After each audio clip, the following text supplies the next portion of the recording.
Il y a des moments de la vie où on veut reprendre tout à zéro, changer de vie, avancer, progresser, apprendre une nouvelle langue, se libérer des routines qui ne nous servent plus. Mais le problème, c'est que on veut tout faire d'un coup et quand le résultat tarde à venir, on se décourage, on se perd, voire impuissant. Et pourtant, une méthode existe, toute simple, accessible à tout le monde, redoutablement efficace. C'est la règle des 1%. On y va. Déjà, pourquoi on s'écroule? On se fixe des objectifs parfois énormes et irréalistes. Je vais apprendre l'anglais en un mois. Devenir bilingue en un mois. Un mois, toute une langue. Quand même. Ou je vais perdre 10 kilos en une semaine. On se fixe des objectifs qu'au fond, nous savons que non, ça ne va pas se faire. Non, ça ne va pas se faire.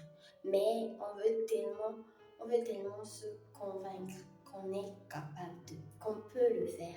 Mais à vouloir trop faire trop vite, on s'épuise. On doute, on perd confiance en nous. On se perd, quoi. Et on a l'impression qu'on n'avance pas. Mais la vérité, c'est que le vrai changement ne provient pas de gros efforts exceptionnels. Hein. Le vrai changement provient de petites actions que tu poses au quotidien, tout le temps. Et c'est là la magie de l'effet cumulé. Et oui, ce sont ces petites actions qui te créent la vraie transformation. Alors en quoi consiste vraiment la méthode des 1%? Elle consiste à faire un pas chaque jour, à poser une action, à prendre une décision, à faire un effort, d'apprendre quelque chose de nouveau chaque jour, avancer à ton rythme, à ta manière, mais de poser quand même une action au quotidien. Par exemple, si tu veux prendre confiance en toi, commence déjà à dire non aux gens que tu disais oui par peur.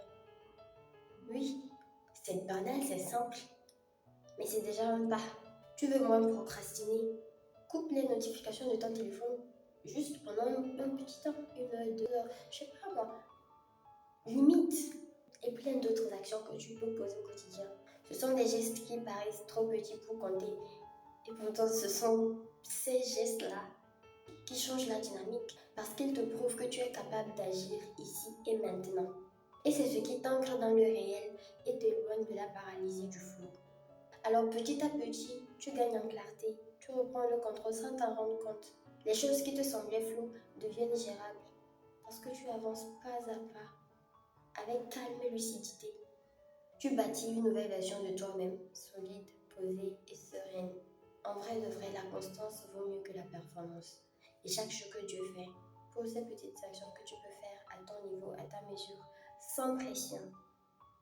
Car le but ici, c'est de se sentir mieux et bien dans sa peau.